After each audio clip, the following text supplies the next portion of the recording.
할렐루야. 사랑과 은혜가 풍성하신 하나님 감사합니다. 오늘도 우리에게 귀한 하루를 허락하시고 이 하루도 주님 은혜 가운데 또 지키심과 보호하심 가운데 살게 하시다가 이렇게 금요일 저녁 주님을 예배하는 이 귀한 시간을 기억하게 하셔서 또 이렇게 함께 모이게 하시고 주님을 예배하며 찬양하며 나아갈 수 있도록 인도하여 주심에 감사를 드립니다.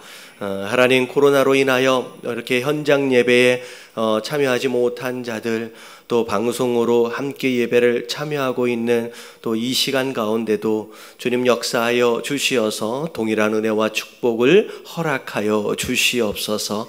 말씀을 사모하며 또 주님 허락하실 은혜를 기대하며 주님 앞에 나아갑니다. 우리 마음 가운데 간절한 마음 허락하여 주시옵시고 특별히 옥토와 같은 마음, 겸손한 마음 허락하여 주시어서 주님 말씀하실 때 나에게 허락하시는 사랑의 메시지로 잘 들을 수 있는 자들 되게 하여 주시옵시고 이 말씀들이 작은 씨앗들처럼 우리의 마음 가운데 우리의 삶 가운데 잘 심겨지게 하여 주시어서 30배, 60배, 100배의 귀한 열매로 하나님께 영광을 돌릴 수 있도록 우리 모든 성도들의 삶을 붙잡아 주시고 인도하여 주시옵소서. 특별히 이 밤에 기도하기 위하여 나온 심령들 주님 기도할 때 주님 응답하여 주시옵시고 하나님 우리의 삶을 통하여 하나님의 사랑하심과 응답하심과 역사하심을 경험할 수 있도록 주님 복 내려 주시옵소서. 이 모든 말씀 우리 주 예수 그리스도 이름으로 감사하며 간절히 기도드리옵나이다. 아멘. 할렐루야. 우리 좌우에 계신 분들하고 인사하겠습니다. 너무 잘 오셨습니다. 자, 몇 가지 광고 말씀드리도록 하겠습니다. 우리 공지로 아마 카톡으로 좀 나가 있는 것 같긴 한데 우리 내일 천윤선 집사님이 미용실을 개업하셨어요. 그래서 개업 예배가 11시 30분에 마산동에서 있습니다. 우리 리더들 통해서 위치가 공지되어져 있으니까 함께 축하해 주기 원하시는 분들 참여하시기 바라고요. 그리고 양정희 집사님 우리 시아버님께서 오늘 새벽에 소천하셨습니다. 그래서 일산의 명지병원에서 장례식이 좀 진행이 되어지고 있습니다. 근데 이제 내일 개업 예배가 끝나고 나서 우리 사역자들 중심으로 좀 다녀올 계획인데 개인적으로 함께 가길 원하시는 분들은 개인적으로 그냥 참여하시면 될 것 같아요. 이렇게 예배가 있는 것은 아닙니다. 편하신 시간에 이제 참여하시면 될 것 같습니다.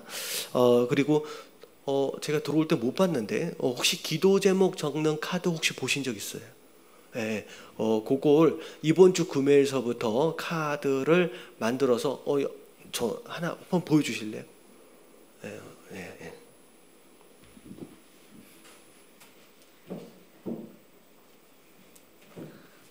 자, 이따 드릴게요. 요렇게 일단은 뭐 색깔을 넣어가지고 만들어 놨습니다. 그래서 금요일이 됐든 수요일이 됐든 아니면 어떤 예배가 됐든 여러분들 기도 제목이 있으신 분들은 저한테 전화라든지 카톡이라든지 알려주시면 좋을 것 같고요. 그리고 예배 때 함께 기도하길 원하시는 분들 제가 앞에서 기도할 때 이름을 이야기하지 않고 제가 기도할 거예요. 그렇기 때문에 괜찮습니다. 여기서 앞에 이름을 적으시고 그리고 제목을 적으셔서 강단 위에 올려주시면 제가 특별히 금요 예배가 끝나고 나서 기도할 때 제가 요 내용들을 가지고서 기도를 같이 할 수 있는 그런 시간을 갖도록 하겠습니다. 제가 기도할 거예요. 기도를 제목을 나누지는 않고 그러니까 그렇게 참여하시면 될 것 같아요. 이따가 드릴게요. 지금 좀 이게 애매하네. 이따가 뒤에서 드리면 좋을 것 같아요. 그래서 오늘도 예배 끝나고 나서 기도할 때 여러분들 혹시나 나 이거 기도 제목 못 올렸는데 기억나시는 분은 올려주시면 기도할 때 올려주시면 제가 기도하도록 하겠습니다. 자, 오늘 말씀은 신명기 32장입니다. 원래 오늘 조금 집중적으로 나눌 말씀은 33장 18절서부터 29절까지 말씀인데 요 앞에 있는 내용들을 함께 조금 복습을 하면서 이제 쭉 오늘 말씀 나누도록 할게요. 자, 일단 33장 18절서부터 19절까지의 말씀만 일단 같이 읽고 함께 말씀을 나누도록 하겠습니다. 자, 18절과 19절입니다. 33장 18절과 19절 말씀 뒤에 네네 다 같이 시작. 스불론에 대하여는 일렀세. 스불론이여 너는 밖으로 나감을 기뻐하라. 이사가리여 너는 장막에 있음을 즐거워하라. 그들이 백성들을 불러 산에 이르게 하고 거기에서 의로운 제사를 드릴 것이며 바다의 풍부한 것과 모래에 감추어진 보배를 흡수하리로다. 아멘. 자, 이 내용이 있기 전에 방금 읽어봤던 요 내용은 모세가 이스라엘 백성들에게 축복하는 내용입니다. 자, 이 축복에 대한 내용이 있기 전에 내용을 보면 하나님이 이스라엘 백성들에게 노래를 만들어서 부르도록 하라라고 지시하셨습니다. 그런 가운데 하나님 이제 모세가 여호수아와 함께 노래를 같이 만들어서 이제 모세가 만든 노래를 여호수아가 나중에 좀 기록을 합니다. 근데 자, 모세가 직접 노래를 만들어서 이스라엘 백성들에게 들려주는 내용이 자 32장 말씀에 쭉 이어졌었어요. 자, 내용의 시작은 이렇게 시작됩니다. 하나님이 누구냐? 하나님은 창조주 하나님이시고 그리고 하나님은 구원주 하나님이시다. 그렇기 때문에 어떻게 그 하나님을 우리가 거역할 수 있겠느냐? 거역하면 안 된다라는 내용서부터 노래가 시작이 되죠. 자, 그리고 난 다음에 이어지는 내용은 하나님은 창조주 하나님인과 동시에 구원주 하나님, 그것만이 아니라 우리 민족에게 굉장히 깊숙한 관계 안에 있다는 거죠. 그래서 광야 때부터 출애굽에서부터 시작해서 광야의 생활에 이르기까지 하나님이 인도해 주시고 보호해 주시고 축복해 주시고 모든 필요를 공급하신 바로 그런 하나님이다라고 이제 이야기를 하면서 절대 우리는 하나님 앞에 불순종하면 안 되는 민족이다라고 하는 것을 강조하면서 중간 부분까지 쭉 이어집니다. 자, 근데 노래가 이제 중간에 딱 와서는 그러나라고 하는 이제 전환이 또 있어져요. 자, 그러나의 내용이 뭐냐면 자, 가나안 땅 안에 들어가서 먹고 살만해지니까 다시 말하면 배부르고 등 따셔지니까 이스라엘 백성들이 어떻게 하는 상황이 벌어지냐면 하나님을 버리는 상황이 벌어진대요. 심지어 알지 못하는 들어본 적도 없는 우상을 섬기는 그런 일들까지 벌어진다라는 이야기가 있어집니다. 그런 가운데 하나님이 너희에게 경고하셨던 이 모든 재앙과 이 모든 저주가 너희 민족 가운데 임하게 될 것이다 라는 경고의 메시지가 중간까지 이제 있어져요. 자, 그리고 나서 이제 후반부로 넘어가서는 결국 하나님이 주변에 있는 이방 민족들을 들어서 너희를 칠 텐데, 자, 이방 민족들이 착각할 거라는 거예요. 자, 하나님의 절대적 주권 아래 다만 그들을 사용하시는 것 뿐인데, 그들이 착각하는 게 뭐냐면 그들이 지혜가 있어서, 그들이 전략이 좋아서, 그들이 실력이 있어서 그래서 이스라엘을 이기는 것처럼의 착각을 할 거라는 거예요. 그래서 오히려 하나님의 노여움을 사게 될 것이다. 그래서 하나님이 어떻게 하실 것이다 라는 내용이 나오냐면 결국은 하나님이 너희를 다시 심판하실 것이다 라고 하는 내용으로 이어지는 게 32장 37절서부터의 내용입니다. 자, 그래서 그 내용이 이제 지난주 이제 목요일날 금요일날 이제 그 말씀으로 쭉 이어지는 거예요. 자, 그러면서 32장 37절 말씀 거기 한번 띄워줘 보세요. 자, 하나님 뭐라고 말씀하시냐면 그가 말씀하시기를 그들의 신들이 어디 있으며 그들이 피하던 반석이 어디 있느냐. 다시 말하면 너희들이 지금 자랑하고 있는 그 신들이 지금 어디 있느냐라고 하나님이 물으시겠다는 거예요.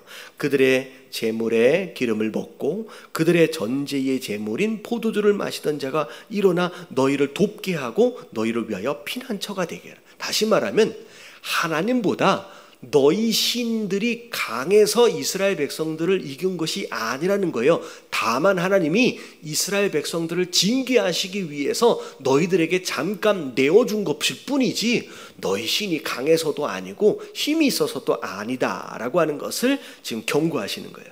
자, 39절 같이 한번 읽어볼게요. 시작. 이제는 나 곧 내가 그인 줄 알라. 나 외에는 신도 없다. 나는 죽이기도 하며 살리기도 하며 상하게도 하며 낫게도 하나니 내 손에서 능히 빼앗을 자가 없도다. 네, 모든 주권이 누구에게 있다는 거예요? 여러분, 하나님에게 있다는 거예요. 하나님은 살리실 수도 있고 죽이실 수도 있고 모든 주권이 하나님께 있는 것이지 너희가 잘난 것이 아니다라고 말씀하시면서, 자, 그 다음의 내용은, 자, 하나님께서 그들을 향하여, 다시 말하면 좀 잘 되어졌다고 교만해진 이방 민족들을 향하여서 칼을 들기 시작합니다. 어찌 보면 하나님의 주권 아래서 그분의 공의를 실현하시는 것이면서 동시에 이스라엘 백성들을 향한 어찌 보면 이제 복수와 같은 그런 모습이 나오죠. 41절 쭉 한번 읽어볼게요. 시작. 내가 내 번쩍이는 칼을 갈며 내 손이 정의를 붙들고 내 대적들에게 복수하며 나를 미워하는 자들에게 보응할 것이라. 내 화살이 피를 취하게 하고 내 칼이 그 고기를 삼키게 하리니 곧 피살자와 포로된 자의 피요 대적의 우두머리의 머리로다 하면서 하나님이 그들을 향한 복수를 지금 말씀하고 계시는 거예요. 지금 이 내용이, 자, 모세를 통하여 지어지고 있는 노래의 일부입니다. 이 노래가 이제 마무리되어져 가고 있어요. 자, 그런 가운데 43절을 보니까 결국은 하나님은 누구 편이에요? 언약을 맺으신 이스라엘 편이에요. 이스라엘의 손은 결국은 끝까지 붙잡아 주시면서 그들의 손을 들어주십니다. 자, 43절 다 같이 시작. 들아 주의 백성들 알아. 주께서 그 종들의 피를 갚으사 그 대적들에게 복수하시고 자기 땅과 자기 백성을 위하여 속죄하시리로다. 예, 복수하심과 동시에 자기의 땅과 자기의 백성을 위하여 속죄하시겠다. 그 죄에 대한 문제를 하나님이 스스로 해결해 주시겠다라고 말씀하시는 거예요. 그래서 이 약속의 말씀, 마지막에 속죄에 대한 약속의 말씀은 결국은 누굴 통하여 이루어져요? 신약에 들어와서 이제 예수 그리스도의 십자가를 통하여 이제 완벽하게 성취되어지게 되는 거죠. 그래서, 자, 마지막 복수와 더불어 회복 그리고 용서까지의 내용과 더불어서 이제 노래가 이제 마무리되어진 겁니다. 자, 그런 건데 44절에 보니까 모세와 눈의 아들 호세아가 와서, 여호수아예요. 여호수아인데 또 이제 이름을 호세아라고도 불리기도 합니다. 그래 와서 그 노래의 모든 말씀을 백성에게 말하여 들리니라. 그래서 모세가 지었고 이제 여호수아가 이제 가르쳐 주는 그런 상황이 됐다라고 생각하시면 될 것 같아요. 자, 그리고 나서, 자, 45절에 보니까 모세가 이 모든 말씀을 온 이스라엘에게 말하기를 마치고 나서, 자, 46절 나오는 말씀, 또 뭐 반복되는 말씀이에요. 자, 결국은 이런 하나님의 계획이 쭉 있어지는데, 그럼 너희는 어떻게 하면 되느냐? 자, 46절 같이 한번 읽어볼게요. 시작. 그들에게 이르되 내가 오늘 너희에게 증언한 모든 말을 너희의 마음에 두고 너희의 자녀에게 명령하여 이 율법의 모든 말씀을 지켜 행하게 하라. 네, 순종하라 라고 다시 말씀하시는 거예요. 그래서 제가 수요일에 잠깐 설명을 드렸다시피 전체적인 큰 그림으로 볼 때 이스라엘 백성들은 결국 거역합니다. 사실 실패한다고 말씀을 드렸잖아요. 근데 그 실패는 곧 뭘 의미하느냐? 우리의 힘으로 죄의 문제를 해결할 수는 없다라는 거예요. 결국 누가 필요해요? 예수 그리스도만이 우리의 생명이고 우리의 소망이다 라고 하는 결론을 이제 말하고 있는 거예요. 근데, 자, 이건 전체적인 큰 그림이에요. 하지만, 자, 그 세대를 살고 있는 그 세대 입장에서 볼 때, 자, 말씀에 순종하여 살아간 자들은 하나님이 말씀하신 것처럼의 복을 누리는 거예요. 하지만 그렇지 못한 자들은 어떻게 돼요? 결국은 저주와 재앙을 경험한다는 거죠. 그래서 제가 새벽 예배 때 어떤 말씀을 드렸냐면, 그 요나서에 보면, 자, 하나님이 니느웨 성에 대한 멸망을 계획하셨어요. 그래서 요나를 보내는데, 자, 우여곡절 가운데 결국은 요나가 니느웨 성에 가서 니느웨 성의 멸망을 선포합니다. 근데 갑자기 예상치 못한 상황이 벌어졌어요. 어떤 상황이 벌어졌어요? 니느웨 성에 있는 사람이 왕에서부터 저 이제 아래 종들까지 전부 다 잿더미에 앉아서 회개하는 일이 벌어지는 거예요. 이게 사실은 하나님은 그걸 너무 원했지만 요나는 기대하지 않았던 모습이죠. 어떻게 이런 일이 벌어지지? 근데 자, 하나님이 니느웨 성을 어떻게 하셨어요? 용서하셨어요. 용서하셨어요. 그래서 실제로 니느웨 성의 멸망은 계획되어진 것이었지만 그 세대, 회개하여 돌이킨 그 세대는 그 멸망을 면하게 됩니다. 근데 하나님 용서하세요. 하지만 약 120년 뒤에 니느웨 성은 결국 하나님의 계획하심을 따라서 멸망을 당하게 됩니다. 왜냐하면 그 세대에 회개한 자들은 그 멸망을 피해요. 하지만 하나님께서 축복하시는 것을 오히려 용서를 경험하죠. 하지만 그 이후의 세대는 또 거꾸로 돌아가 버립니다. 그래서 하나님의 계획하심을 따라 결국은 멸망의 길을 가는 거예요. 근데 무슨 얘기인지 아시겠죠? 하나님의 계획하심이 있어요.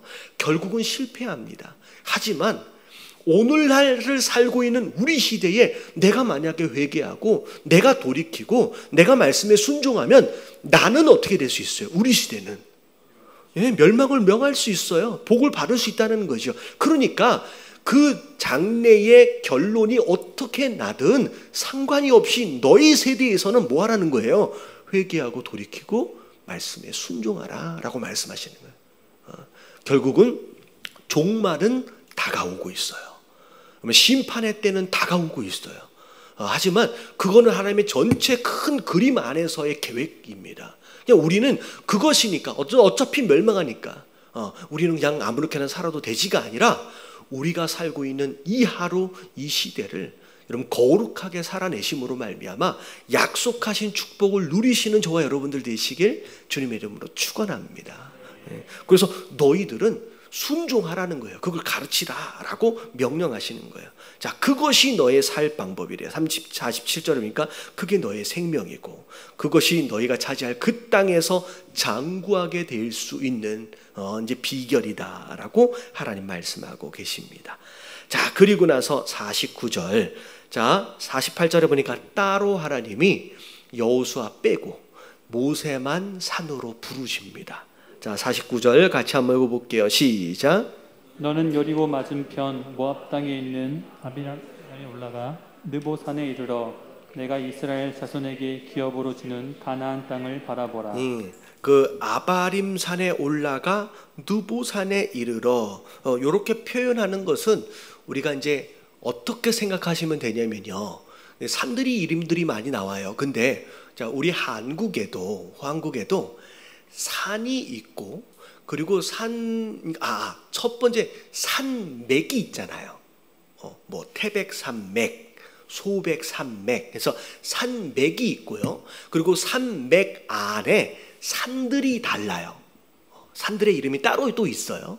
그러니까 이런 내용들이 나오면 호렙산, 시내산, 아까 그때는 호렙산이라고 얘기도 하고 어떨 때는 시내산이라고 얘기하고 분명히 여기 올라간 건 느보산인데 앞에 있는 아바림산은 또 뭔가? 그러면 이게 산맥과 큰 산맥과 그 산맥 안에 존재하는 산들의 이름이다라는 그런 개념으로 이제 생각하시면 될 것 같아요. 근데 자, 느보산에 올라갑니다. 자, 그리고 나서 그 느보산이 굉장히 높은 산이에요. 그래서 가나안 땅이 보이는 거예요. 자, 하나님이 가나안 땅을 이 모세에게 보여주십니다. 자, 그러면서 자 50절에 형 아론 이미 이제 광야 생활에서 먼저 죽은 형에 대한 이야기를 해주면서 형이 그의 조상에게 돌아간 것처럼 너도 올라가는 이 산에서 이제 죽게 될 것이다 라고 하나님 말씀하시는 거예요. 그러면서 51절 자 왜 모세가 가나안 땅 안에 들어가지 못하는지 왜 여기서 죽게 되는지에 대한 이유를 말씀하고 계세요. 51절 다 같이 시작.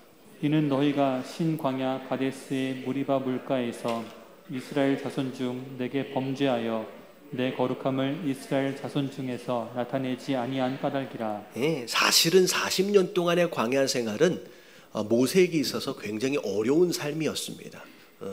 어쩌면 인간적으로 볼 때 그냥 장인의 양이나 치다가 그냥 살았으면 훨씬 더 마음은 편했었을지 모르겠습니다. 근데 이제 일단은 사명을 받은 자로서 40년 동안 이스라엘 백성들을 인도한다는 건 그렇게 어려운 이제 쉬운 것은 아니었어요. 조금만 어려워지고 조금만 틀어지면 항상 불평하고 원망하고 심지어 그냥 말로만 불평하고 원망하는 것을 넘어서서 모세와 아론을 이제 돌로 쳐 죽이려고 하는 때가 굉장히 많았지요.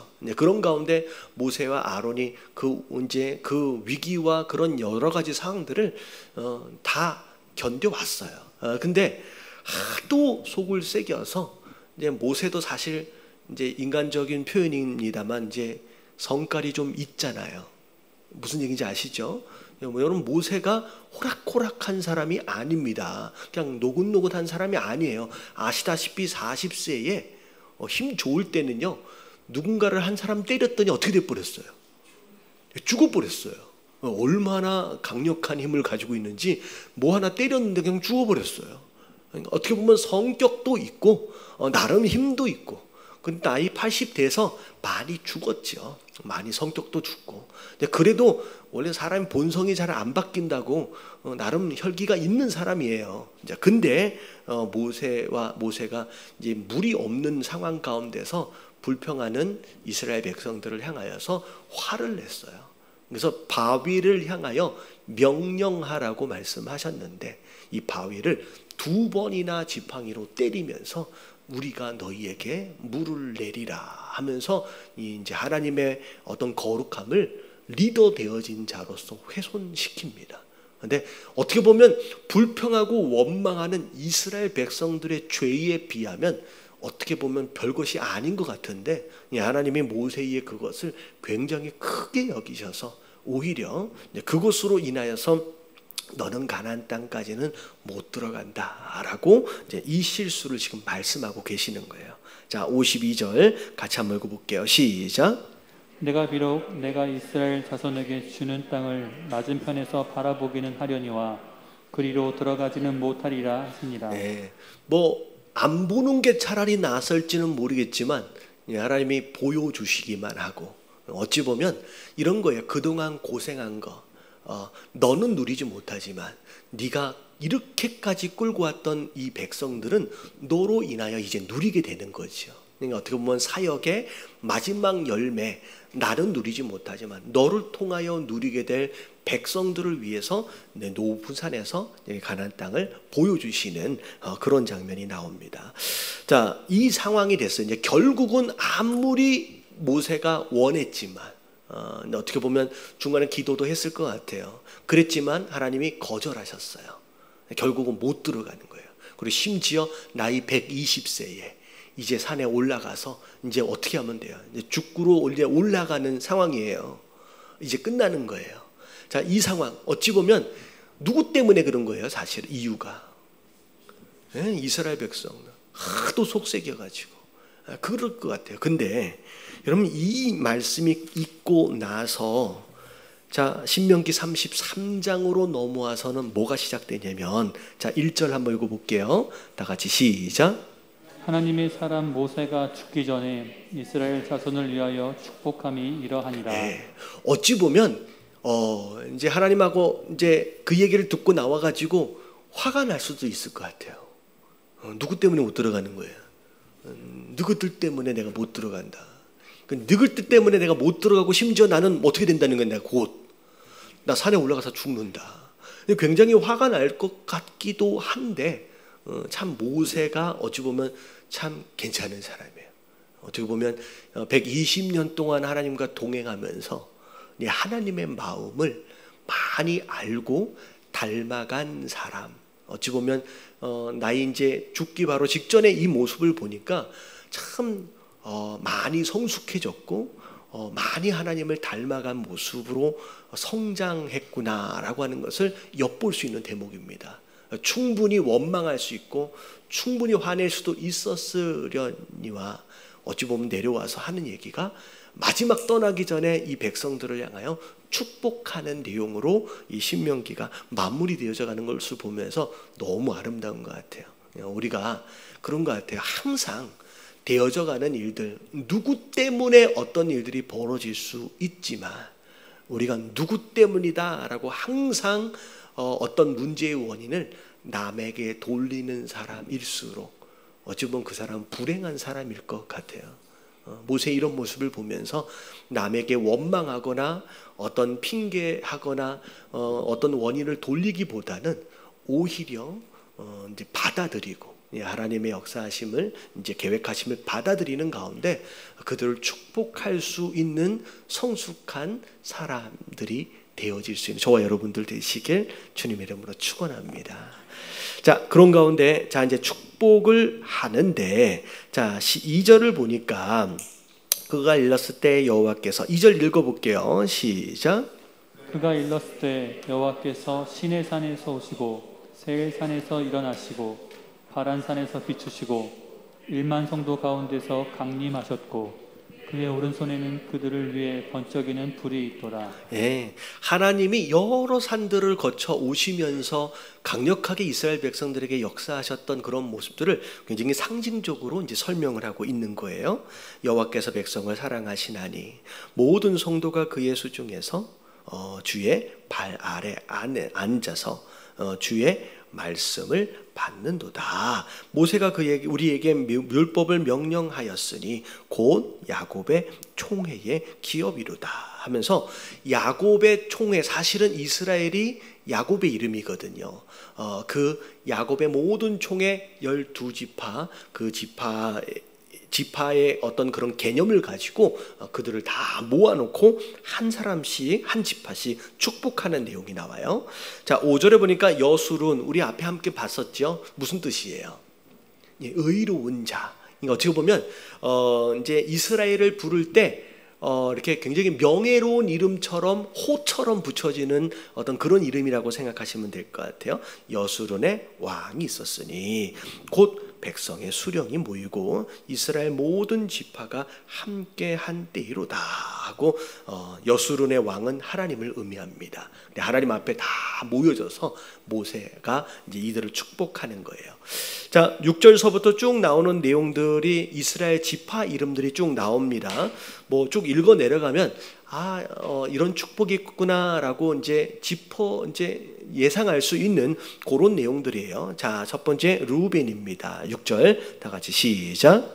루벤은 죽지 아니하고 살기를 원하며 그 사람 수가 적지 아니하기를 원하나이다. 자, 모세가 루벤 지파에게 수가 많아질 것에 대한 어떤 축복을 하게 되는 거예요. 자, 그리고 유다 지파, 자 7절 말씀 쭉 읽어봅니다. 시작. 유다에 대한 축복은 이러하니라.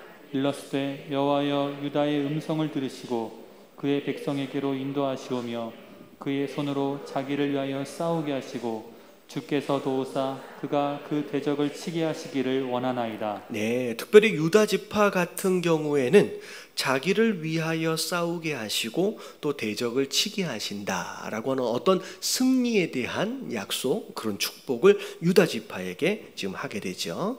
자, 그리고 이제 8절을 보면 레위 지파입니다. 여러분 이 레위 지파에 대한 축복은 굉장히 좀 길어요. 자, 여기 보면 자 주의 둠밈과 우림. 자, 이거는 이제 뭐 이름들이 있으면 둠림은 완전함, 우림은 빛 이런 뜻이 있는데, 자, 우림과 둠림은 제사장이 하나님의 뜻을 구할 때 이렇게 에봇 안에다가 마치 주사위처럼 돌멩이처럼 이렇게 넣어놨다가 꺼내는 것으로 말미암아 하나님의 뜻을 이제 분별하는 이제 사용되어지는 그런 도구입니다.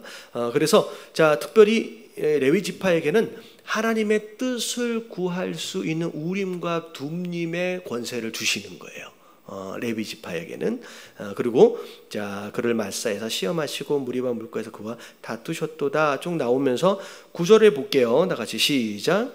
그는 그에 대하여 이르기를 내가 그들을 보지 못하였다 하며 그의 형제들을 인정하지 아니하며 그의 자녀를 알지 아니한 것은 주의 말씀을 준행하고 주의 언약을 지킴으로 말미암음이로다. 자, 특별히 레위 지파 같은 경우는 이제 성직자죠. 성직자예요. 그래서 제사장 지파입니다. 자, 그러다 보니 하나님의 뜻을, 하나님의 사명을 이루어내기 위해서 오히려 가족보다, 형제들 어떤 그런 관계보다 그것에 좀 더 집중할 수 있게끔의 어떤 사명을 주시는 내용들이 좀 나오게 됩니다. 자, 그리고 10절 말씀을 보니까 주의 법도를 야곱에게, 주의 율법을 이스라엘에게 가르치며 주 앞에 분향하고 온전한 번제를 주의 제단 위에 드리리로다. 그래서 제사를 집례할 수 있는 권한에 대한 내용이 나오고요. 자, 11절을 보니까 다 같이 읽어봅니다. 시작. 여호와여 그의 재산을 풍족하게 하시고 그의 손의 일을 받으소서. 그를 대적하여 일어나는 자와 미워하는 자의 허리를 꺾으사 다시 일어나지 못하게 하옵소서. 네, 이 레위 지파는 기업을 땅으로 받지 않지요.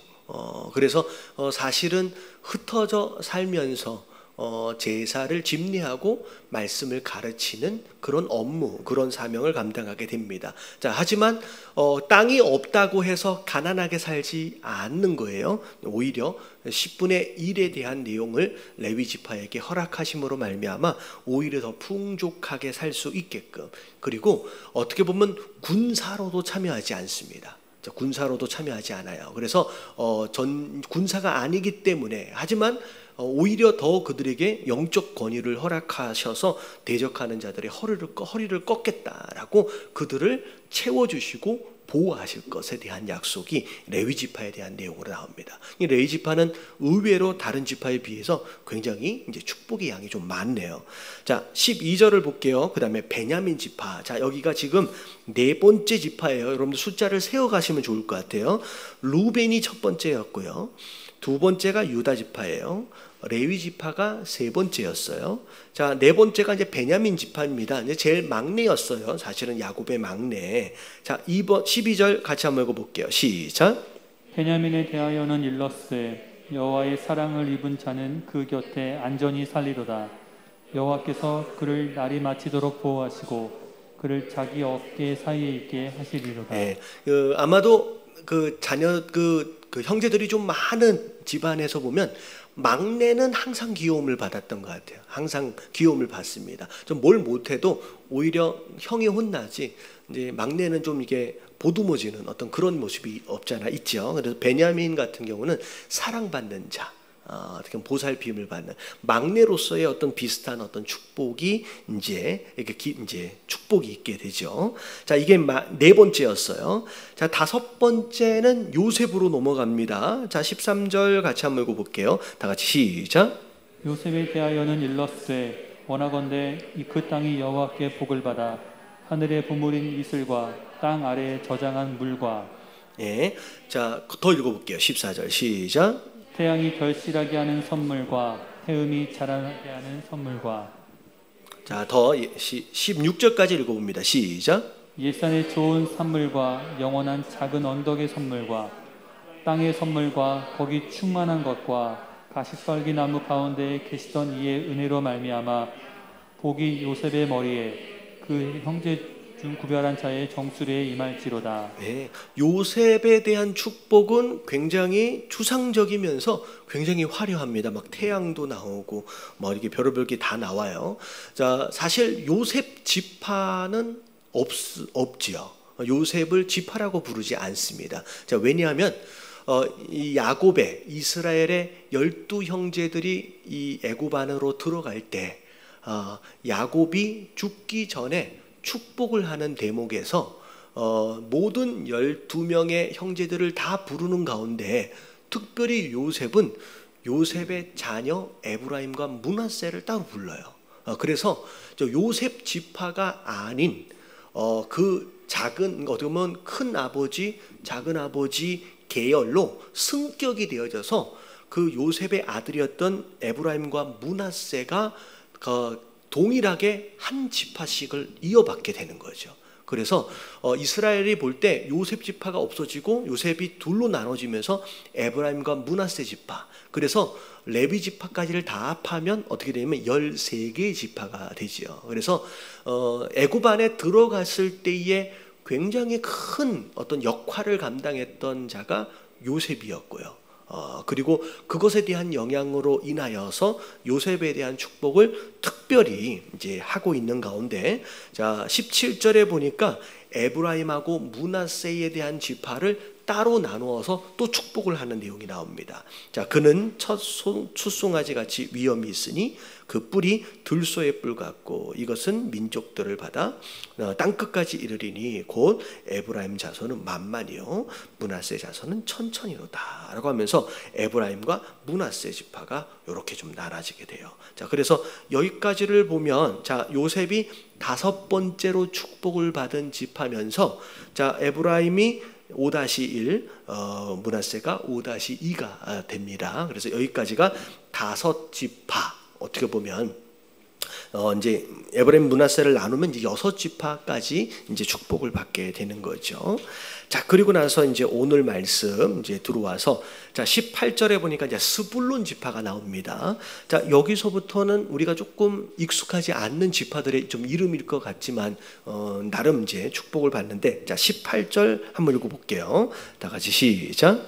스불론에 대하여는 일렀으되 스불론이여 너는 밖으로 나감을 기뻐하라. 자, 여기까지요. 자, 스불론은 밖으로 나가는 것을 기뻐하래요. 여러분, 스불론 지파가 차지하게 되는 땅이 지중해하고 맞닿는 땅이에요. 그러다 보니까 이 스불론 지파가 해상 무역이나 바깥으로 나가서의 무역을 통하여서 굉장히 풍요로움을 누리게 됩니다. 그래서 요 내용이 아마 그거랑 조금 이제 연관성이 있진 않을까 그렇게 생각이 되죠. 자, 그리고 이사갈은 자 스불론보다 내륙에 있어요. 바다랑 닿지 않습니다. 자, 이사갈이여 너는 장막에 있음을 즐거워하라. 그러니까 스불론은 밖에서 복을 받고 나가면서 복을 받고 이사갈은 안에서 복을 받습니다. 그래서 이사갈은 주로 땅이 좋아서 농업으로 많이 발전을 합니다. 그래서 농경 어떤 그런 이제 지역을 담당하게 되죠. 그래서 19절까지 한번 읽어볼게요. 시작. 그들의 백성들을 불러 산에 이르게 하고 거기에서 의로운 제사를 드릴 것이며 바다의 풍부한 것과 모래에 감추어진 보배를 흡수하리로다. 예, 그래서 스불론과 이사갈 이 두 지파를 함께 모아서 바다에 있는 것 그리고 땅에 있는 것들이 다 모여져서 하나님께 올려드리는 그런 것으로 이제 축복이 있게 되죠. 자, 그리고 이제 20절에 보니까 갓 지파가 나와요. 이제 갓 지파는 요단강 동편에서 이제 어떻게 보면 가나안 땅 요단강 서편으로 들어가지 않는 먼저 땅을 차지하는 지파들 가운데 하나가 돼요. 자, 그래서 갓 지파에 대한 내용을 보면 자 20절 읽어볼게요. 시작. 갓에 대하여는 일렀으되 갓을 광대하게 하시는 이에게 찬송을 부를지어다. 갓이 암사자같이 엎드리고 팔과 정수리를 찢는도다. 자, 그러면서 그가 자기를 위하여 먼저 기업을 택하였으니, 그래서 땅을 먼저 좀 얻습니다. 그래서 가치파는 그 내용이 좀 나오죠. 곧 입법자의 분깃으로 준비된 것이로다. 그가 백성의 수령들과 함께 와서 여호와의 공의와 이스라엘과 세우신 법도를 행하도다 하면서 갓에게 이제 말씀에 대한 어떤 이제 율법에 대한 어떤 공의를 세우는 어떤 그런 부분들까지도 언급하면서 축복을 하죠. 자, 그리고 자 이게 이제 갓 지파가 스불론이 6번째예요. 그리고 이사갈이 7번째예요. 자, 그리고 갓이 8번째입니다. 자, 그리고 자 22절에 보니까 단 지파가 나와요. 단에 대하여 이를 때는 단은 바산에서 뛰어나오는 사자의 새끼로다. 되게 짧아요. 어떻게 보면 듣는 단 입장에서 볼 때 뭐 이렇게 짧지? 라고 이렇게 약간 섭섭할 수도 있을 것 같지만 어쨌든 뭐 이렇게 특별한 어떤 뭐라 그럴까요? 축복 자체가 좋은 것 같긴 한데 그냥 좀 그렇네요. 그래서 9번 이제 9번째가 이제 단이에요. 자, 그다음에 10번째가 누구냐면 납달리입니다. 납달리에 대하여는 일렀으되 자, 은혜가 풍성하고 여호와의 복이 가득한 납달리여. 자, 너는 서쪽과 남쪽을 차지하리로다. 근데 여러분 납달리가 서쪽 남쪽이 있지 않아요. 북쪽에 있습니다. 그래서 원래 남쪽으로 내려가서 땅을 차지해야 되는데 왜 북쪽에 가서 땅을 차지했을까? 조금 이해는 안 가지만 어쨌든 서쪽과 남쪽을 차지할 것이다 라는 이제 복을 일단 받게 되죠. 그래서 납달리가 10번째예요. 자, 그리고 21, 4절을 보니까 자, 아셀이 나옵니다. 자, 아셀이 몇 번째예요, 그러면? 11번째예요. 아셀 일단 읽어볼게요. 25절까지 다 같이 시작. 아셀에 대하여는 일렀으되 아셀은 아들들 중에 더 복을 받으며 그의 형제에게 기쁨이 되며 그의 발이 기름에 잠길지로다. 내 문빗장은 철과 노시 될 것이니 내가 사는 날을 따라서 능력이 있으리로다. 네, 복을 받을 것이래요. 아들들 중에서. 그러면서 발에 기름이 잠기리로다 라고 하면서 굉장히 풍성한 복과 더불어서 철과 노시로 문빗장을 가로막는다 라고 하는 것으로 어떤 그냥 강한 군사력 뭐 이런 능력에 대해서 축복이 있게 되죠. 자, 그게 아셀이 11번째예요. 자, 그리고 나서 26절서부터 29절까지의 내용이 전체 이스라엘 지파에 대한 총괄적인 축복으로 마무리가 돼요. 그런데 이스라엘 지파가 요셉을 한 지파로 볼 때면 12지파잖아요. 하나가 모자라요. 뭐가 빠졌는지 혹시 기억나세요? 이렇게 딱 보다 보니까 뭐 이렇게 왜 하나가 모자라지? 그러면 시므온 지파가 빠졌어요. 사실은 단 지파는 한 줄만 있어서 되게 섭섭할 것 같은데 아예 시므온은 아예 빠져버렸어요. 시므온 지파가 왜 빠졌을까? 왜 빠졌을까요? 제가 찾아보니까 모르겠대요. 아무리 찾아봐도 심지어 어떤 주석에는 시므온 지파가 빠졌는지도 안 나와 있더라고요. 근데 저는 숫자를 세다 보니까 뭐 하나가 모자란데 그러다 보니까 시므온 지파가 빠졌습니다. 왜 빠졌는지는 우리가 알 수 없지만 자, 이제 추측을 하건대 자, 시므온 지파와 연관되어 있던 과거의 큰 사건이 하나가 있습니다. 이건 레위 지파하고도 연결이 되어 있어요. 자, 레위와 시므온 야곱의 아들로 있었을 때, 자, 무슨 사건이 벌어지냐면 가나안 땅에 들어왔을 때, 자, 누구냐면 더 여동생 디나가 놀러 나갔다가 어떤 부족의 추장의 아들로 인하여 강간을 당하게 됩니다. 그런데 그 추장의 아들이 디나를 너무 사랑했어요. 그래서 디나를 달라, 우리가 서로 결혼하자 라고 그렇게 이제 이야기했는데, 자, 이 시므온과 레위가 그 족속에게 거짓말을 합니다. 너희가 우리와 한 민족이 되려면 할례를 받아야 된다. 할례를 받고 난 뒤에는 우리가 디나를 주겠다 라고 이제 거짓말로 약속을 맺지요. 자, 근데 어떻게 돼요?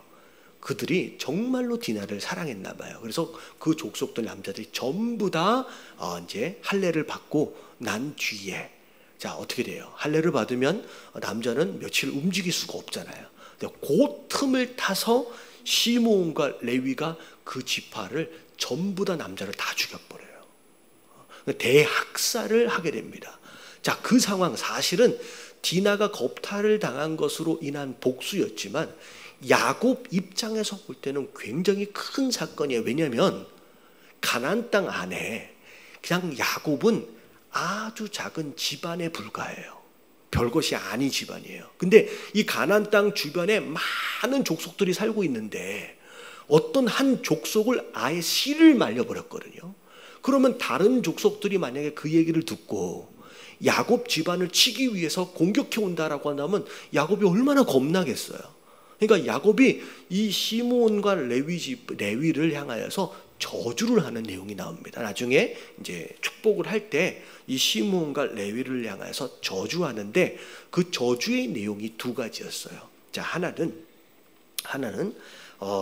뭐냐면 첫 번째, 너희는 폭력의 도구다라고 얘기를 하면서 결국은 너는 이스라엘의 장로의 그 회의에 너희들은 참여할 수 없을 것이다 라고 그 어떤 지파가 사라질 것에 대하여 저주를 합니다. 심지어 또 흩어지게 될 것이다. 너는 함께 모이지 못하고 흩어지게 될 것이다 라는 그런 뉘앙스의 그런 저주를 하게 됩니다. 자, 그래서 실제로 나중에 어떻게 되냐면 레위 지파는 땅을 기업으로 못 받는 대신에 어떻게 돼요? 이스라엘 각 지파로 다 흩어져 버려요.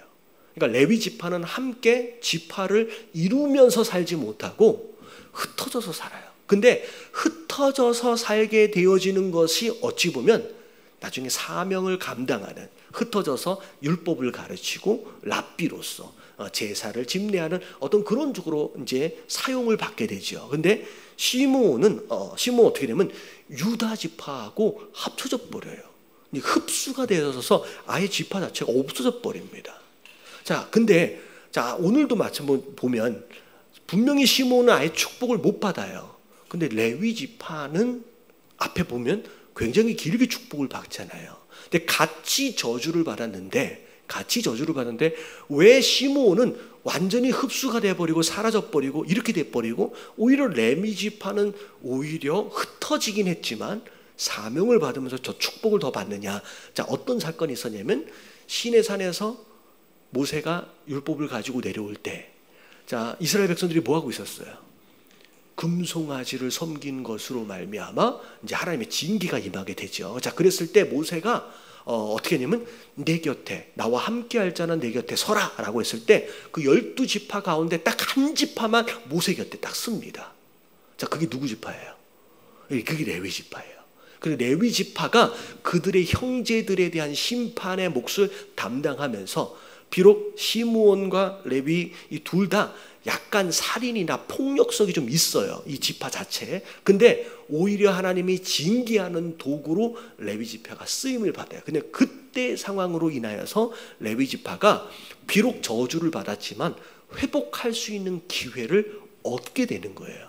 그래서 레위 지파는 오히려 저주 가운데서도 사명을 감당하는 자로 세워져 버리고 오늘 축복을 엄청 받잖아요. 근데 시므온은 그때 그 저주 이후에 회복할 수 있는 기회를 얻지 못하고 그냥 유다 지파와 흡수돼서 사라지는 상황이 되어버린 거죠. 이거는 어디까지나 지금까지의 상황에 의한 추측입니다. 성경에는 왜 그렇다는 얘기가 나오지 않기 때문에 우리가 정확하게 이거다라고 얘기할 수 없지만 그간에 있었던 사건들을 쭉 정리를 해보면 레위 지파는 아마도 이래서 회복을 한 거고 시므온은 여기서 없어지는구나 라고 하는 것을 우리가 알 수 있는 대목이 되는 거죠. 그래서 사실 시므온도 굉장히 폭력적이고 레위 지파도 마찬가지지만 어떻게 보면 그 본성 자체를 우리가 없앨 수는 없는 것 같아요. 근데 그건 나름대로 가지고 있는 대로 쓰임을 받는 것으로 말미암아 또 회복할 수 있는 기회를 얻는 것 같아요. 그래서 우리가 전에 그 비풀 퍼즐 혹시 기억나세요? 내가 어떤 성격이었는지. 어떤 성격이 제일 좋은 성격이에요? 어떤 성격이 제일 좋은 성격이에요? 여러분 그런 게 없다라고 말씀드렸잖아요. 어떤 성격도 좋은 성격은 없습니다. 그 성격대로 장점이 있고 단점이 있다.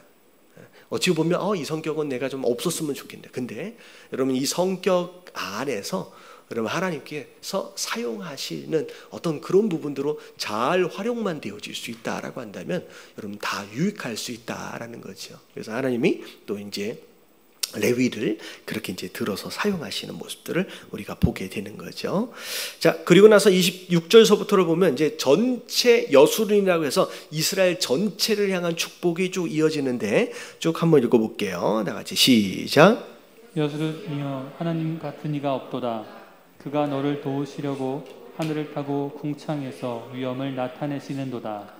여술은 의로운 자여라고 이스라엘 백성들을 명예롭게 이렇게 딱 세워서 이야기하는 거예요.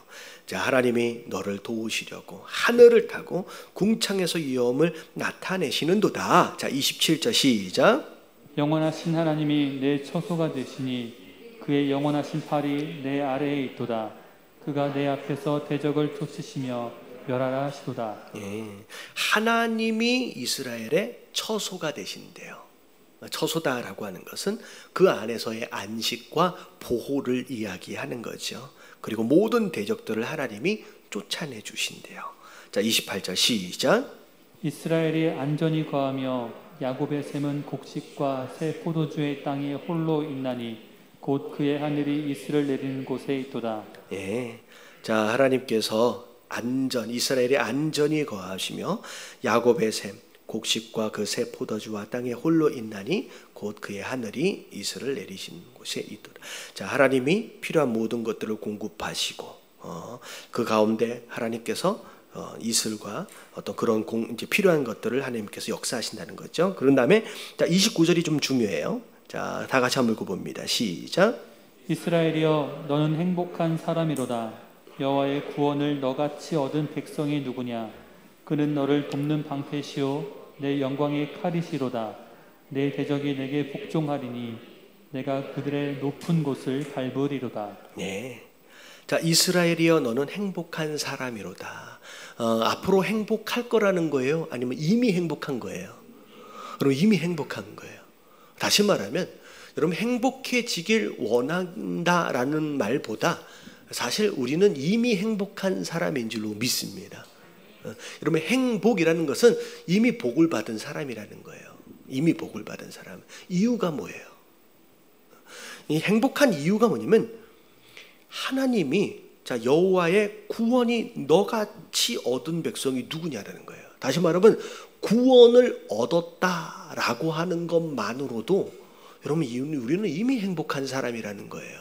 여러분 깨달아지시길 주님의 이름으로 축원합니다. 예, 구원받은 것 자체가 그리고 그는 너를 도와주시는 방패래요. 그러니까 어떤 공격으로부터도 하나님이 우리를 보호해주고 계시고 그리고 영광의 칼이 되어 우리는 힘이 있는 자예요. 막기만 하는 게 아니라 공격도 할 수 있는 자예요. 그리고 내 대적이 내게 복종하리니 강력한 힘이 바로 하나님이 되신다는 것.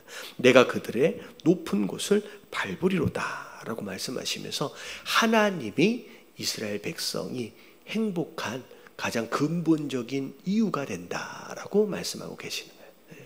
자, 그래서 우리가 행복한 이유는 여러분 하나님 한 분 때문에라도 우리가 행복할 수 있다라는 거 여러분 기억하시면서 여러분 마지막 하나만 더 얘기하면 여기 여술이라는 단어가 반복해서 몇 번 나와요. 맨 앞에 불순종할 때 여술이라는 단어가 한 번 나옵니다. 이거는 약간 풍자적으로 네가 의로운 자라고 하면서 어떻게 거역할 수 있느냐라고 어떻게 반어적인 표현으로 사용되어진 게 여수룬이에요. 근데 자 모세가 이스라엘 백성을 마지막으로 축복할 때의 여수룬은 반어적인 표현이 아니라 어떻게 보면 기대하는 마음으로 축복하면서 허락하는 표현입니다. 자 이게 굉장히 이름이 되게 중요한 것 같아요. 누가 누군가를 어떻게 부르고 있느냐에 따라서 그래서 말에는 권세가 있다고. 그래서 자 이게 하나님께서 예수님 당시도 마찬가지고 베드로가 원래 이름이 뭐였어요? 시몬이었거든요. 갈대같이 이 이름의 뜻이 갈대처럼 흔들리는 자예요. 근데 하나님이 예수님이 시몬에게 뭐라는 이름을 주세요? 갈대하고는 전혀 반대가 되는 반석이라고 하는 이름, 베드로라는 이름을 주십니다. 결국은 불리어진 대로 베드로는 뭐가 돼요? 여러분 중간에 갈대처럼 흔들릴 때가 많았지요. 예수님 배신하잖아요. 버리고 도망가잖아요. 근데 결국은 불리어진 그 이름대로 반석이 되어져 가는 거예요. 야곱의 이름의 뜻이 뭐예요? 야곱의 이름의 뜻이 뒤꿈치를 잡은 자, 사기꾼이라는 뜻이에요. 근데 하나님이 야곱의 이름을 바꿔주십니다. 뭐라고요? 이스라엘이라. 이 하나님을 이긴 자예요. 그러니까 이름이 바뀌어지고 그렇게 불리어지는 것으로 인하여서 어떻게 보면 그의 장래 자체가 미리 자체가 아예 바뀌어버리는 거예요. 아브라함의 원래 이름은 아브라함입니다. 사라의 원래 이름이 사레예요. 그냥 아들 하나만 낳았으면 그게 아브라함의 이름이에요. 근데 아니에요. 너는 열국의 아비가 될 거다라고 아브라함이라고 열국을 붙여주시는 거예요. 그랬더니 실제로 아브라함이 어떻게 돼요? 열국의 아비가 되는 거예요. 이삭 하나만 낳고 끝나지 않습니다. 그래서 어떻게 보면 이름 불리어지는 이름이 얼마나 중요하냐. 이게 말에는 능력이 있어요. 그러니까 우리가 우리의 자녀들을 향하여서 뭐라고 부르고 있느냐에 따라서 여러분들이 자녀의 장래가 달라질 수 있어요. 너는 뭐가 되려 그러냐 라고 하는 말을 하면 돼요, 안 돼요? 그런 말 하면 안 되는 거예요. 오히려 말을 더 안 들을수록 오히려 축복할로만 하면서 오히려 축복을 하십시오. 그래서 여러분들이 자녀를 뭐라고 부르냐에 따라서 어미의 말이, 아비의 말이 이 아이들의 인생을 좌우할 수도 있다라는 거예요. 그게 왜 그러냐면 우리의 말에 능력이 있는 이유는 하나님이 이 세상을 뭘로 만드셨어요? 여러분, 말씀으로 만드셨고요.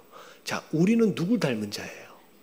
여러분, 하나님의 형상으로 지으심을 받았어요. 그래서 우리의 하나님의 말에 창조의 능력이 있는 것처럼 비록 훼손되긴 했지만, 많이 죄로 망가지긴 했지만 우리 안에 아직도 남겨져 있는 그분의 형상이 있어요. 특별히 능력 가운데 우리의 말에 씨가 된다고. 우리가 무슨 말을 하느냐에 따라서 그게 에너지가 되고 살리는 능력이 된다는 거예요.